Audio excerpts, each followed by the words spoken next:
Hi everyone, my name is Niney Chong and I am the founder of Ministry of Marketing.Asia.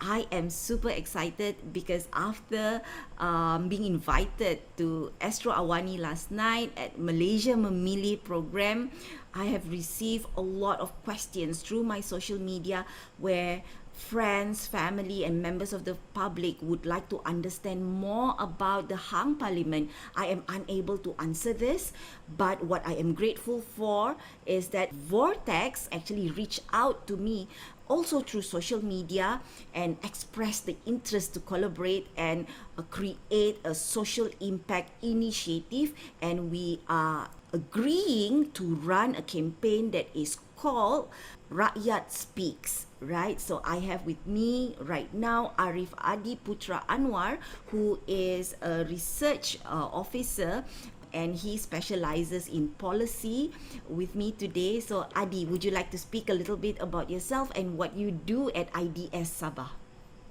Okay, thank you for having me. My name is Ariff Adi Putera. Currently, I'm working as a research officer for the Institute for Development Studies. It is a Sabah-based think tank that focuses on policy development and policy research for the Sabah state government. Currently, I am tasked to be the special officer to the current CEO.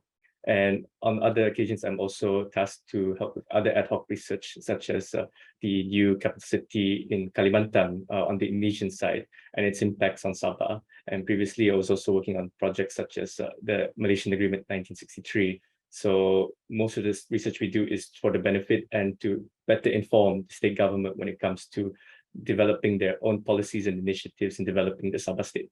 Nice one. I think I have the right person to really create an awareness and educate us on what is actually Hang Parliament. What is Hang Parliament, Adi? What is it? It sounds scary, it sounds exciting at the same time, but really, what is Hang Parliament? Well, Nini, I think it is exciting and very scary at the same time because this is the first time Malaysia has ever had a hung parliament as an aftermath for its own general elections. So essentially, a hung parliament is a situation where no political parties or no political alliance is able to master a simple majority over the others. So usually we would need a party or a coalition would require 112 seats in the parliament, in federal parliament, to make sure that they are able to form the new government after the aftermath of the general elections. But what we're seeing here is that a lot of these seats are split between the main coalitions of Perikatan Nasional, Barisan Nasional, and Pakatan Harapan. So we have a three-way kind of situation here where no one is able to command the majority. So right now, what is very scary here is that the government can be formed either way.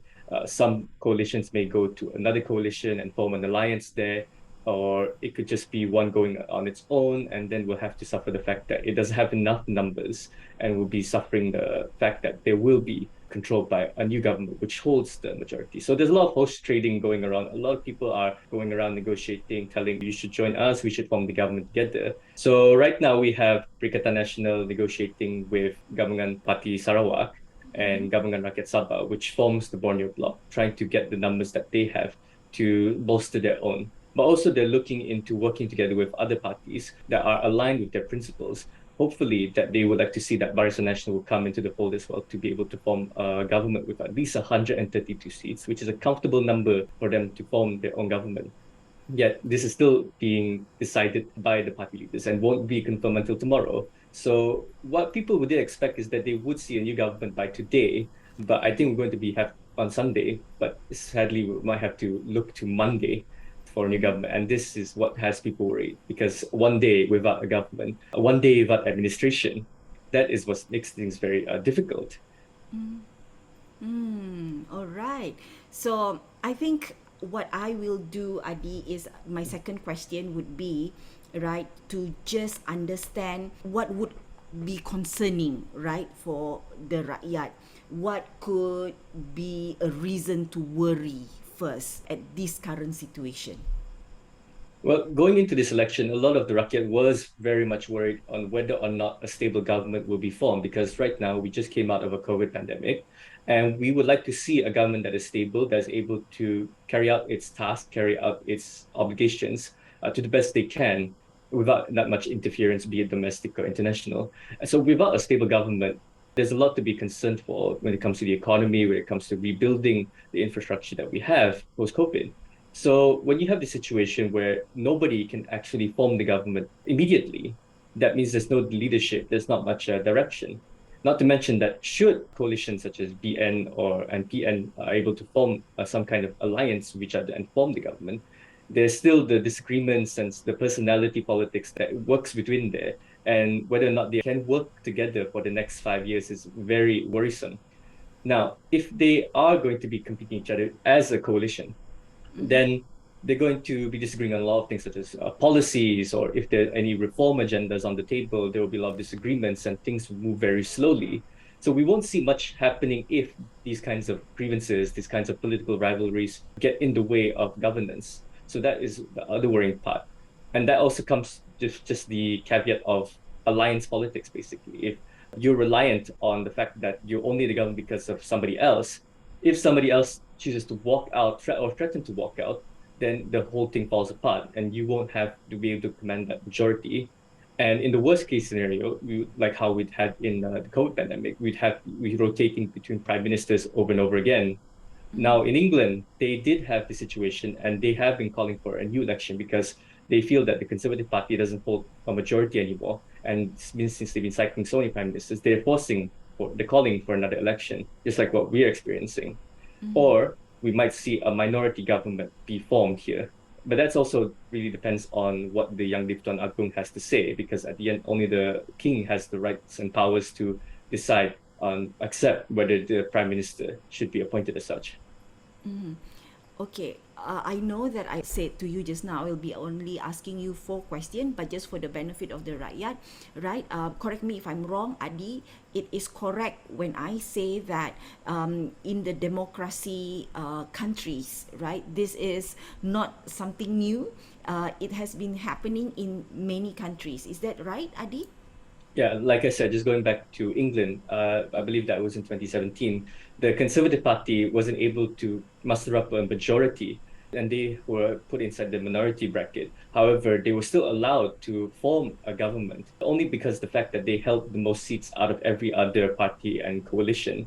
Maybe we could see that happening similarly in Malaysia, but that will go to Pakatan Harapan, which holds the most seats altogether. So this has never happened before in Malaysia. And possibly, if maybe, it's within the realm of possibility to say that a minority government can perform. However, that still depends on the personalities, the leaders that are involved.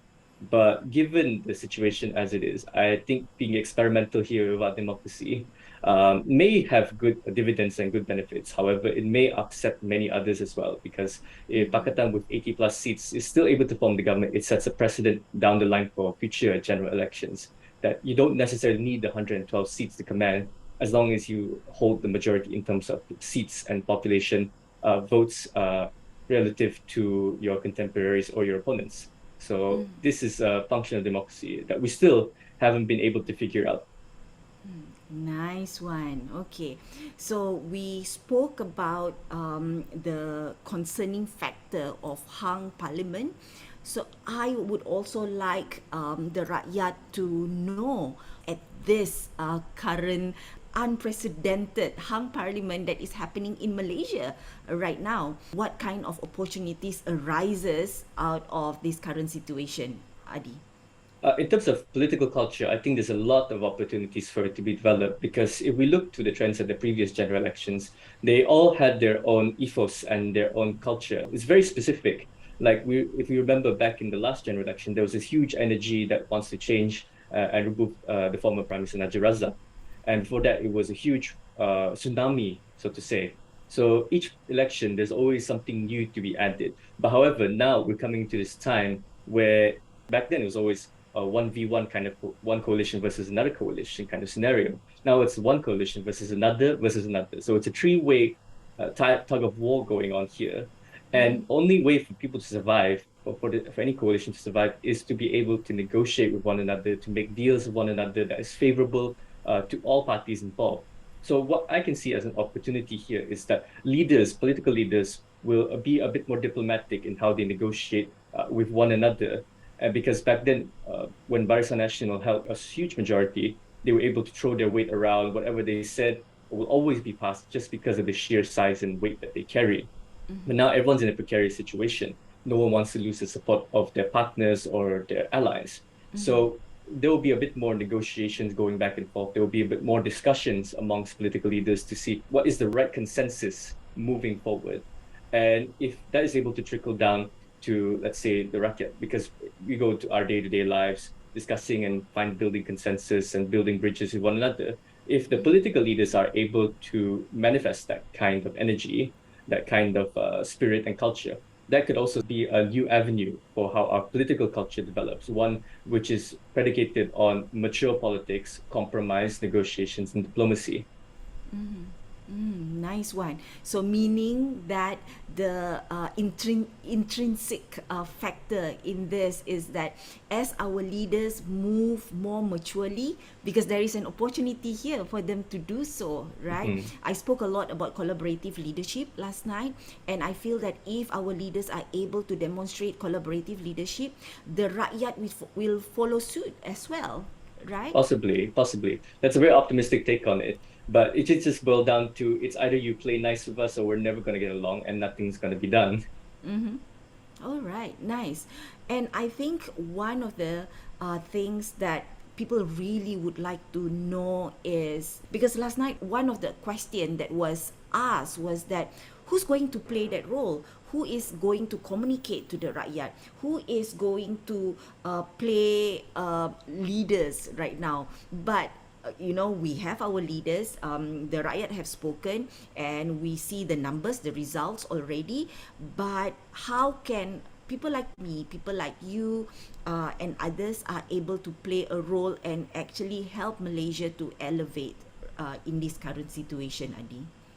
Well, usually we only consider our responsibilities as citizens when the elections come. But however, politics doesn't end, and the role of the citizen doesn't end when we finish voting, because we still need to hold our leaders accountable, even though elections come every 4 to 5 years. However, within those 4 to 5 years, we always have the ability to organize ourselves and form our own local communities to project our voices even louder to say that certain things are unacceptable.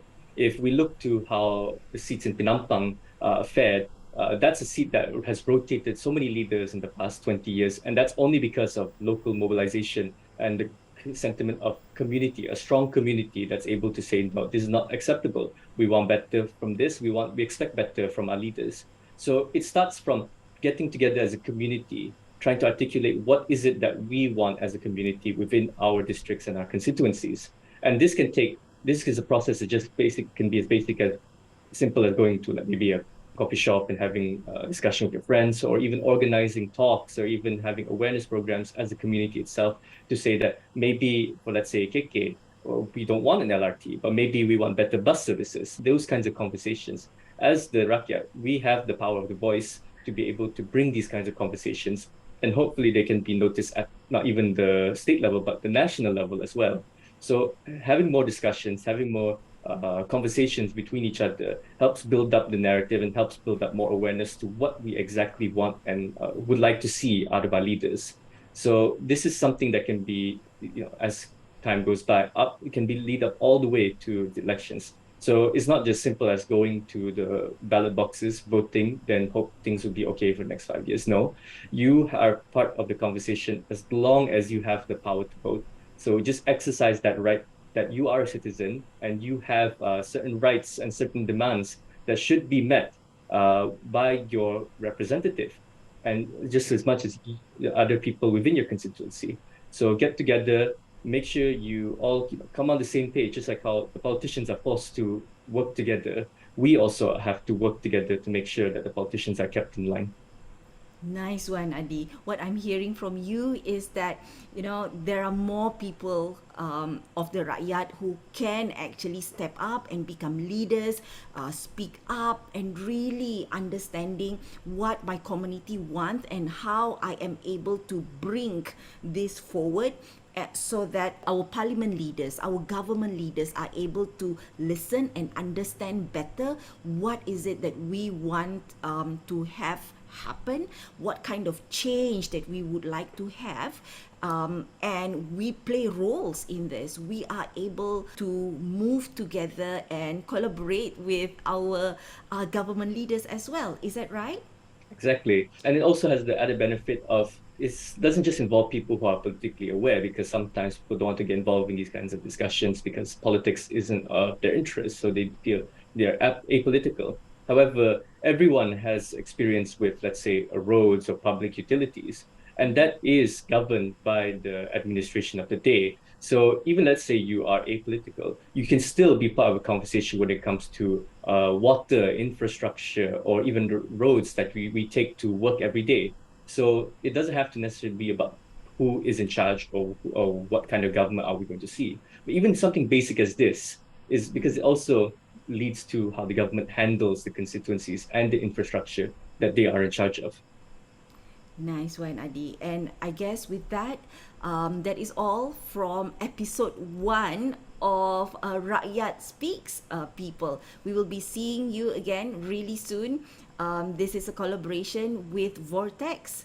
Thank you so much, Adi, for saying yes. And I hope the best from our leaders. I also hope the best for our Rakyat. Thank you so much, Adi. All right. Thank you so much.